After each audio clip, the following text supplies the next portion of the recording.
She's in. Marie Delcioppo is one of the newest members of Charleston City Council. She represents District 1, which covers the Ansonborough area of downtown Charleston and, of course, Daniel Island. I sit down exclusively with Councilwoman-elect Delcioppo for this edition of Quintin's Close-Ups. And if you haven't already, subscribe to my YouTube channel and download my free Quintin's Close-Ups app in your Apple or Google Play stores. Councilwoman-elect Marie Delcioppo. It doesn't seem real. Welcome back to Quintin's Close-Ups. Thank you so much. And I wanted to go to that because you sent me, obviously, a Facebook message on Wednesday because I wanted to interview you right afterwards. Yep. But you say, hey, I'm in shock. Woohoo! This day has gotten completely out of hand. I haven't even been able to get dressed yet. I can do something with you within the next hour, so otherwise we can wait till tomorrow afternoon. Yep. Here we are. Yeah. What, 40 hours later? Something around in there. I don't even know what day of the week it is. Like, where am I? Who am I? Hey.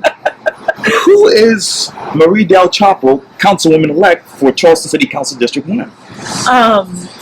She is honored. She is humbled. She is ingratiated to, everyone. I mean, everyone who put up a sign, one of my campaign signs in their yard, made a donation, came to an event, wrote an endorsement for me, wrote a testimonial, liked a Facebook post. I mean, it was just, the support was overwhelming.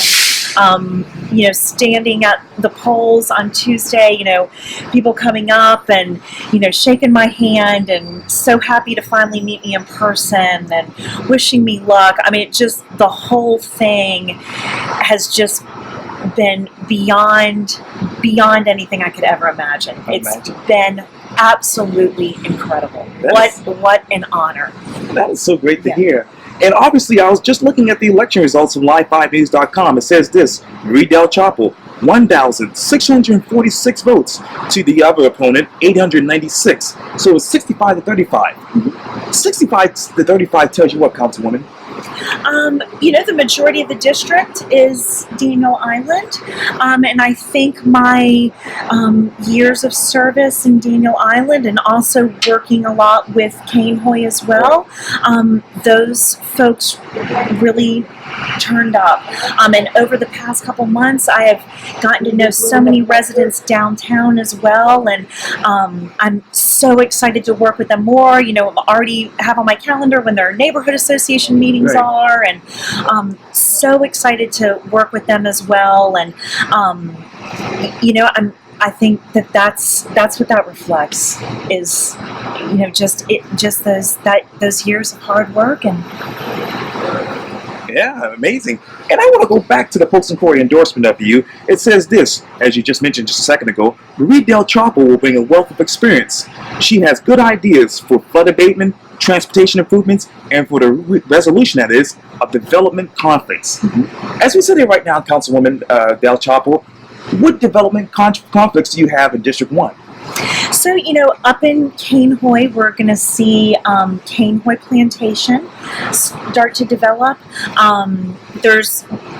I kind of relate it to, Cainhoy doesn't get as much, garner as much attention as I feel it should, but it kind of parallels a lot to Johns Island. You have folks out there who've had land in their family for generations. There's some, amazing history out there, graveyards and, plantation ruins and things like that. And much like Johns Island too, there's a lot of agricultural land and, really working to preserve that integrity. These people, they're not trying to stop progress. None of us are trying to stop progress, because that's death. If you're not progressing, you're dying. But to maintain integrity. And so I think that's the conversation that needs to happen with development, and regardless of the scale of it. Obviously Cainhoy Plantation is 9,000 acres. Right. So that's, you feeling that much more, but even other things that are coming up. And just the number of folks who have reached out to me, other mayors, other business leaders of, let's get together, let's talk, talk about things coming down the pipeline and what we need to do to work together. And I think that's the point we want to get to. I think, this is why Charleston is so enviable, is because we will work together. So when the nation and everyone is drawing these schisms and hard lines in the sand, we're reaching across, literally reaching across water to our to our neighbors and other municipalities, because we have to understand, probably, a very, very high percentage of the residents on Daniel Island drive through Mount Pleasant. So, Mayor Haney and I are having those conversations. So we don't exist in a vacuum. We move all around the city. And so, I feel as though that is really happening. And that has always been my message and will always continue to be my message, is I can't do this alone. Let me get you back downtown here to downtown Charleston. What exactly is your message for the carriage companies? So, I have told the carriage companies that, I was extremely impressed. One reached out to me and right off the bat said, we're not looking for where you stand on our industry. We just would like to be involved in the conversations. We're, this is our livelihood. We employ, that carriage company alone employs 80 to 90 people. Sure. This is a business that has been in our family for generations. We just want a seat at the table. We want to be able to converse. And again, trying to work together. I can't drive decisions for an industry I don't know the inner workings of. I don't know what it's like to own a carriage company. I'm not an expert in that. So, and again, I think there's such openness and there's such receptivity to, let's figure out what's best for everyone. And so that's I think what we're looking forward to when it comes to all of these issues. You have the carriage companies, same thing when it comes to the noise ordinance, right. All of these things, is how can we all walk forward together? And where should the conversation go next when it comes to issues in District 1? I think our biggest issues are infrastructure, our roads. A lot of our roads are in dire need of resurfacing, remarking the lines, repainting. I think that's a very immediate need. Certainly the traffic generated by the port, and the port's going to continue to generate as it expands, is a big factor as well.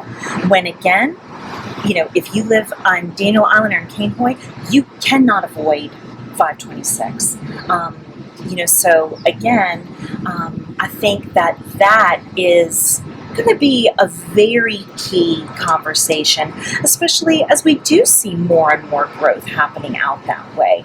And how are we going to maintain our roads and provide the roads that we need, the infrastructure we need? And in that same token, public safety. Sure. Public safety is very top of mind of everyone. And honestly, that's, a city council's or city's government's biggest role is public safety. And Daniel Island and Cainhoy would like to see more police and fire presence. And so I think working to make that happen as well, which has to happen as a byproduct of development. So all of those kind of factors that come in as a byproduct of development, are key drivers. Councilwoman-elect Marie Delcioppo. Thank you. And again, congratulations. Thank you. Appreciate it. And welcome back to Quintin's Close-Ups. Thank you. Yeah, Thank you. hope to have you at the table again. Yes, I'm sure I will be. Yeah, I'll see you next door at City Hall. Yep, I know. Yeah.